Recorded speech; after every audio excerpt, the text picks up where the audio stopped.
जी मैं मल्लिका हूँ, आप नहीं मल्लिका हूँ भैया से माफी चाहूंगा और आज के कार्यक्रम की शुरुआत करते हैं।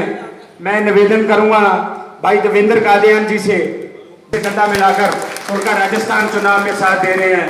बड़े सम्मानित भाई देवेंद्र कादियान जी, जोरदार तालियों से स्वागत।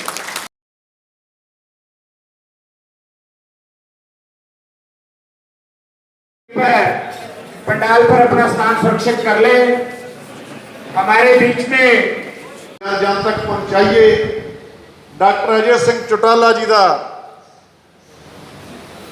सारा हरियाणा पैदल नापना कोई बहुत वड्डी गल है।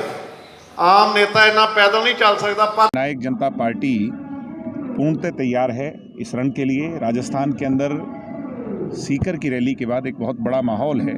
चौधरी देवीलाल जी की वो जो पृष्ठभूमि, उनकी कर्म भूमि, उनकी विचारधारा में विश्वास रखने वाले लाखों करोड़ों राजस्थानियों में एक नई उमंग जगी है कि दुष्यंत चौटाला चौधरी देवीलाल जी के राजस्थान के लिए अधूरे सपनों को पूरा करने के लिए आगे आए हैं। और दुष्यंत जी के लिए जो अनूठा प्यार वहाँ के लोगों में सीकर की रैली में आपने देखा भी। और अब हम परसों जो है रोड शो पे निकलेंगे। दुष्यंत जी के 4 दिन के कार्यक्रम लगे हुए हैं।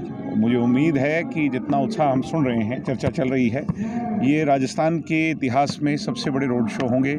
और बदलाव, परिवर्तन, कांग्रेस की भ्रष्ट कमज़ोर जो शासन है, कुशासन है, उसको जड़ से उखाड़ फेंकने का काम जननायक जनता पार्टी उसमें अहम भूमिका निभाएगी। हमारी पहली लिस्ट जो है पहले नवरात्रे, क्योंकि नवरात्रों को शुभ मानते हैं, पहले नवरात्रे पे हमारी भी आधा दर्जन से ज़्यादा लोगों की पहली लिस्ट आ जाएगी।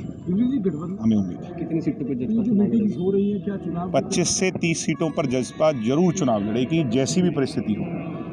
और इतना हक जननायक जनता पार्टी का बनता है, वो हमने क्लेम किया है।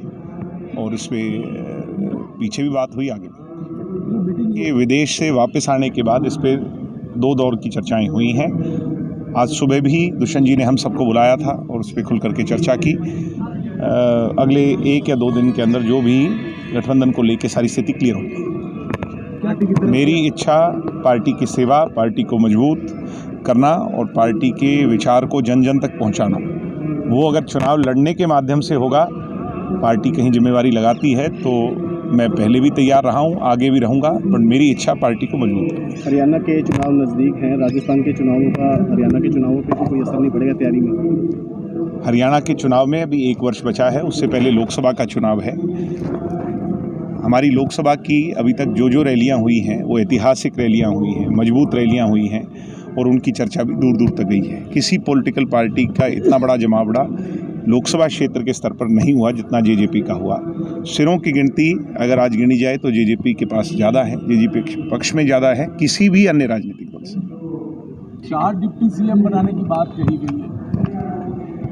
ऐसा है, जो 4 डिप्टी सीएम बनाने की बात कह रहे हैं, कम से कम उन्होंने डिप्टी सीएम की तवज्जो को तो समझा, डिप्टी सीएम के नाम के पीछे की ताकत और उसके अधिकार को तो समझा, उसकी संवैधानिक पावर को तो समझा।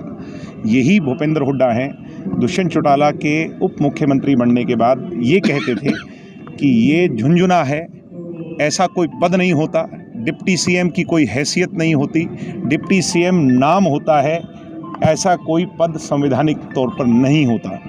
आज वही भूपेंद्र हुड्डा या तो ब्राह्मण समाज को गुमराह कर रहे हैं, या वो डिप्टी सीएम दुष्यंत चौटाला के पिछले 4 साल के काम से इतना घबरा गए हैं कि वो आज इस तरह की बातें कर रहे हैं। जहाँ तक नई पीढ़ी को मैं एक ही बात कहूँगा कि ऐसे लोग जो हमें जाति पाति के नाम पर बांटने वाले लोग हों, ऐसे लोगों के बहकावे में कतई ना आए। लाल शर्मा को प्रदेश का मुख्यमंत्री बनाया था, चौधरी देवीलाल जी ने बनाया था। और जितना सम्मान ब्राह्मण देवताओं को चौधरी देवीलाल जी ने, उनकी पॉलिटिकल फ्रंट्स ने दिया, ये इतिहास गवाह है। और आज भी दुष्यंत चौटाला के साथ 36 बिरादरी, हर वर्ग, कमेरा वर्ग, किसान, मजदूर, गरीब, 36 बिरादरी दुष्यंत चौटाला जी के साथ है। अंतिम सवाल, रोड शो करने जा रहे हैं, जिसमें पहले दौर में नौर और हमारा सूरतगढ़ विधानसभा क्षेत्र है, उसके बाद दातारामगढ़ है, फिर कोटपुतली है, फिर भरतपुर है। ये पहले एक हफ्ते का कार्यक्रम है और उसके बाद का कार्यक्रम